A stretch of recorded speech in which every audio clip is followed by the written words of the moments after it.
Assalamualaikum warahmatullahi wabarakatuh. Di sini saya akan mempresentasikan Project Based Learning mata kuliah Pancasila, dosen Pak Esaka Pratama. Perkenalkan diri, nama saya Salsa Nindira Siva dari Administrasi Bisnis. Di sini saya akan menjelaskan materi tentang Project Based Learning saya, tentang argumen Pancasila sebagai pengembangan ilmu, serta ancaman nasionalisme dan dinamika global. Argumen tentang dinamika Pancasila sebagai dasar pengembangan ilmu. Pancasila sebagai pengembangan ilmu. Pada faktanya belum dibicarakan secara eksplisit oleh para penyelenggara negara sejak masa Orde Baru hingga era Reformasi. Pada umumnya mereka hanya menyinggung antara pengembangan ilmu dan kemanusiaan. Kajian akan pentingnya Pancasila yang dijadikan dasar baru mendapat perhatian yang lebih dan eksplisit oleh kaum intelektual di beberapa perguruan tinggi. Namun hingga sekarang belum ada upaya untuk mengaktualkan nilai-nilai Pancasila sebagai dasar pengembangan. Pluralitas nilai yang berkembang dalam kehidupan bangsa Indonesia ini seiring dengan kemajuan iptek menimbulkan perubahan dalam cara pandang manusia tentang kehidupan. Hal ini membutuhkan renungan dan refleksi yang mendalam agar bangsa Indonesia tidak terjerumus ke dalam penentuan keputusan. Argumen tentang tantangan Pancasila sebagai dasar pengembangan ilmu. Yang pertama, kapitalisme yang sebagai menguasai perekonomian dunia termasuk Indonesia. Yang kedua, globalisasi yang menyebabkan lemahnya daya saing bangsa Indonesia dalam pengembangan iptek. Yang ketiga, konsumerisme menyebabkan negara Indonesia menjadi pasar bagi produk teknologi negara lain yang lebih maju ipteknya. Yang keempat, pragmatisme yang berorientasi pada workability keberhasilan. Contoh perkembangan iptek dalam kegiatan bisnis. A. E-commerce toko online.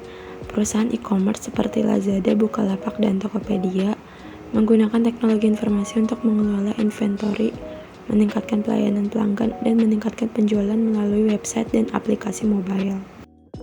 B. Keuangan perusahaan. Keuangan seperti bank dan perusahaan asuransi adalah contoh bisnis yang menggunakan teknologi informasi secara luas. Perusahaan keuangan menggunakan teknologi informasi untuk meningkatkan efisiensi dalam proses transaksi. Tantangan nasionalisme dalam dinamika global. Nasionalisme Indonesia masa kini sedang mengalami degradasi dengan meningkatkan konflik-konflik antar etnik, antar agama, dan fenomena disintegrasi bangsa lainnya. Konflik antar etnik dan antar agama di Indonesia sejak tahun 1997 barangkali dapat dijelaskan dengan teori chaos yang mulai dikenal di kalangan sains pada penghujung abad 20. Nasionalisme dan kewarganegaraan. Rapuhnya spirit rasa kebangsaan Indonesia sebagai suatu bangsa yang telah dibangun semenjak pergerakan nasional. Nampaknya juga disebabkan oleh karena lemahnya visi kebangsaan dan adanya kekaburan mendasar dalam memandang keindonesiaan. Pendapat mengenai wujud nasionalisme yang tepat di masa yang akan datang.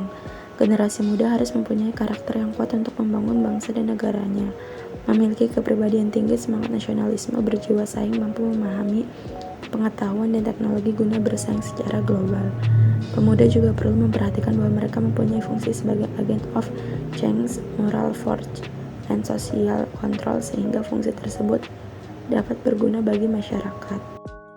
Dalam pembangunan nasional, pemuda diharapkan mampu bertanggung jawab dalam menjaga Pancasila, keutuhan NKRI, dan memperkokoh persatuan dan kesatuan bangsa.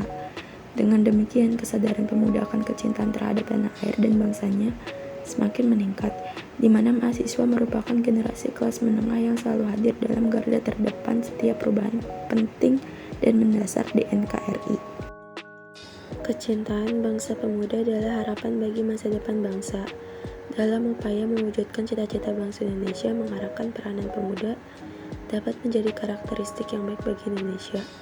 Untuk mencapai kondisi yang baik, generasi muda Indonesia harus mempunyai jati diri yang sesuai dengan nilai-nilai luhur bangsa. Dalam situasi yang senantiasa tumbuh dan berkembang di era globalisasi ini, menuntut peran aktif pemuda sebagai kekuatan moral, kontrol sosial, dan agen perubahan dalam segala aspek pembangunan nasional.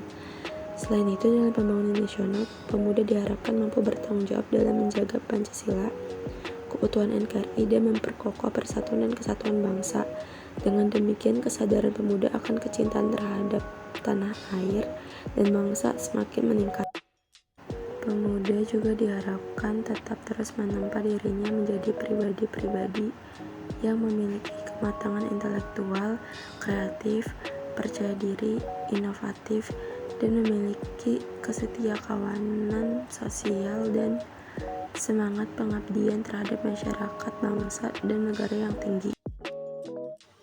Sekian penjelasan materi dari hasil project based learning dari saya. Kurang lebihnya mohon maaf. Wassalamualaikum warahmatullahi wabarakatuh. Terima kasih.